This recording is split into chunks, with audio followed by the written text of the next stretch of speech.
سلام، خوش اومدید به فصل دوم پادکست سینوپس استوریز. توی فصل قبلی رفتیم سراغ فلسفه و سیاست، کمونیسم، لیبرالیسم، فاشیسم و امثال هم 4 تا اپیزود بود.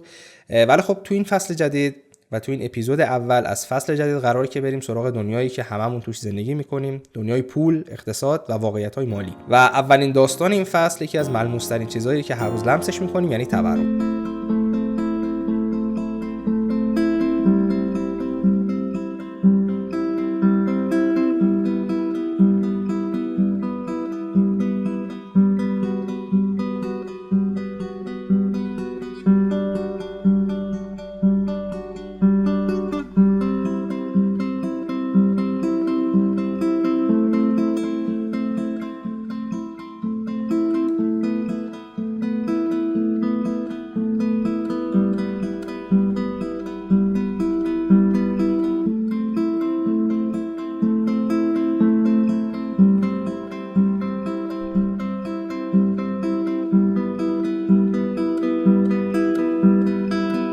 تورم اون چیزیه که باعث میشه امروز با 100,000 تومان نتونی کاری بکنی که پارسال میکردی.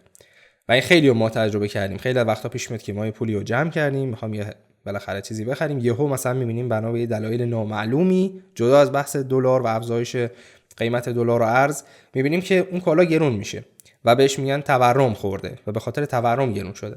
داستان چیه؟ به طور خلاصه وقتی پول زیاد میشه، ارزش اون پول کم میشه. ما معمولا فکر میکنیم پول یه چیز ثابته، مثلا یه اسکناس 100,000 تومانی همیشه 100,000 تومان، یعنی ارزشش 100,000 تومانه. ولی واقعیتی که وجود داره اینه که ارزش پول دائما در حال تغییره و اولین بار که بشر فهمید این اتفاق میتونه خطرناک باشه، برمیگرده به قرنها قبل، وقتی پادشاه‌ها برای تامین هزینه جنگ سکه ها رو رقیق میکردن، یعنی توی طلا و نقرهشون فلز ارزان‌تر قاطی میکردن تا تعداد بیشتری بسازن. در ظاهر پول بیشتر میشد، ولی چون فلزش کمتر ارزش داشت، قیمت‌ها بالا رفت. چند قرن بعد همون ایده به شکل جدیدی برگشت، چاپ اسکناس بدون پشتوانه. چون هر وقت دولت‌ها به مشکل برمیخوردن، ساده‌ترین راه حلی که پیش پاشون بود و جلوی دستشون بود این بود که خب بیشتر پول چاپ کن. فاجعه‌هایی که در مورد تورم وجود داشته، خب یکیش فاجعه آلمان بوده 1923، وقتی که مثلا یه نون 1,000,000 مارک آلمانی میشده. یکی از اولین و بدترین نمونه‌های تورم در تاریخ مدرن آلمانه. اینجوری بوده که بعد از جنگ جهانی اول دولت آلمان باید غرامت سنگینی به کشورهای پیروز میداد طبق قرارداد ورسای، ولی چون پول نداشتن شروع کردن به چاپ بی‌رویه پول واحد پولی خودشون، یعنی مارک.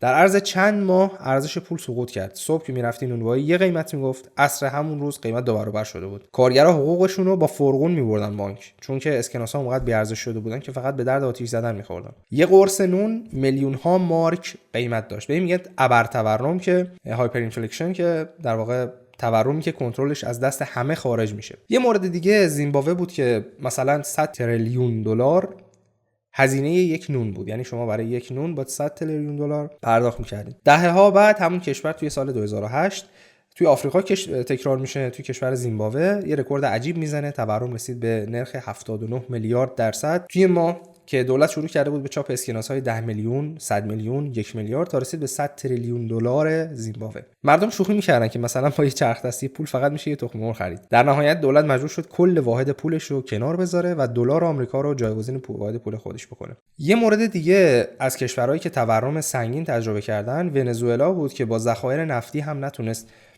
نجات پیدا بکنه.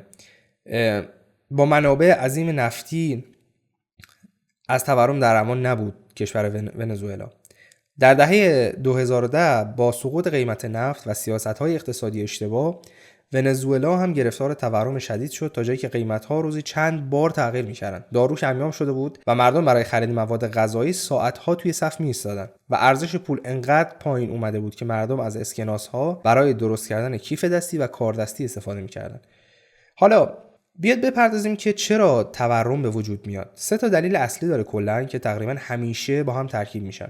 اولین دلیلش اینه که پول زیادتر از کالاها هست. یعنی وقتی دولت پول چاپ میکنه، وقتی پول همینطور داره چاپ میشه ولی کالا و خدمات همون قدره، تقاضا زیاد میشه و قیمت‌ها بالا میرن.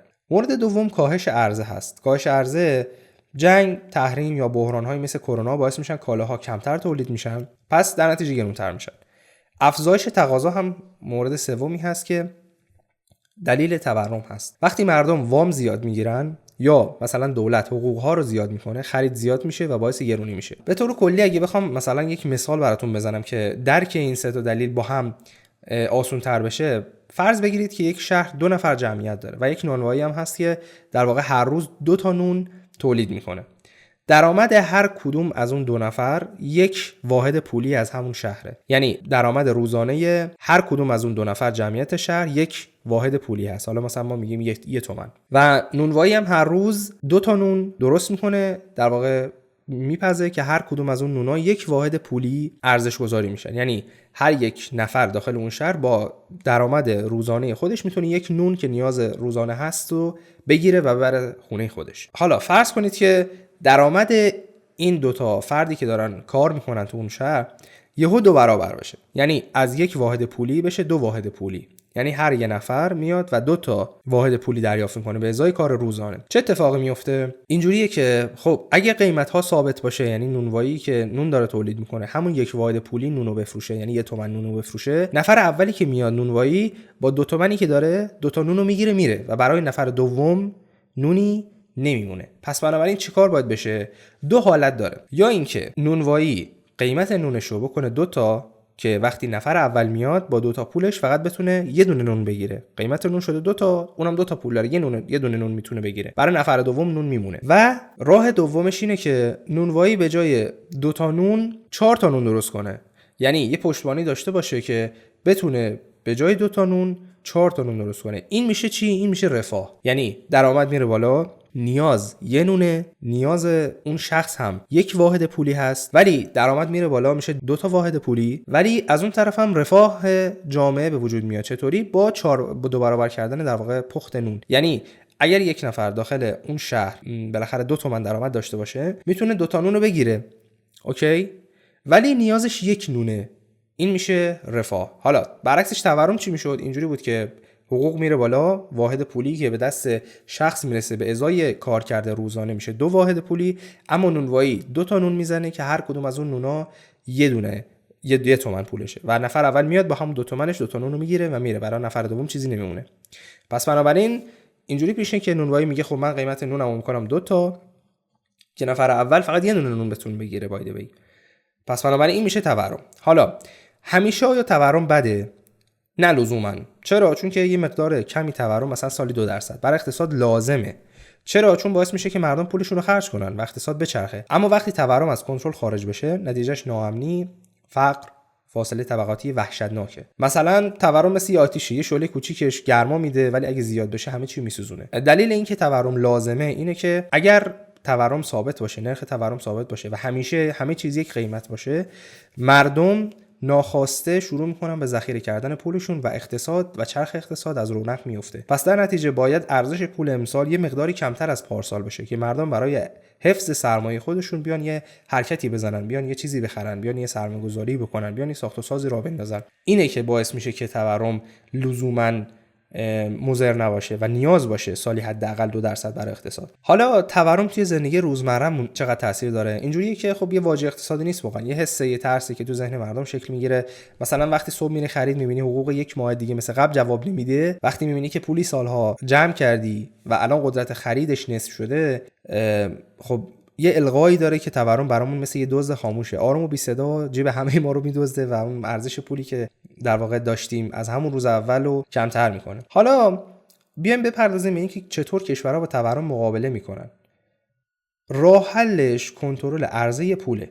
بانک مرکزی، بانک‌های مرکزی کشورها معمولا با افزایش نرخ بهره پول در گردش رو کمتر می‌کنن تا قیمت‌ها متعادل بشه. کشورهای مثل سوئیس، ژاپن یا آمریکا با سیاست‌های دقیق مالی تونستن تورم رو توی سطح پایینی نگه دارن. اما خب کشورهایی که سیاست و اقتصاد درگیرن با هم دیگه، چاپ پول اغلب ساده‌تره و سریع‌ترین راه حله و همین باعث میشه که یه دور باطل شکل بگیره و تورم ایجاد بشه. پس بنابراین تورم یه عدد صرفاً توی خبرها نیست، یه روایت تاریخی تکرار شونده هست از روم باستان تا آلمان و زیمبابوه و همون ایران خودمون. هر وقت قدرت تصمیم گیری به جای تدبیر رفت سمت این که پول چاپ بکنیم، نتیجه یکی بوده، خب در نتیجه بی‌اعتمادی بوده، بی‌ثباتی بوده و سقوط ارزش زندگی مردم بوده. و شاید بشه گفت که تورم نماد اینه که ما هنوز یاد نگرفتیم پول واقعی فقط اسکناس نیست، اعتماد، تولید و تعادلن که پول رو به ارزش میرسونن. این بود از اپیزود اول فصل دوم پادکست سیناپس استوریز، داستان تورم. امیدوارم که خوشتون اومده باشه.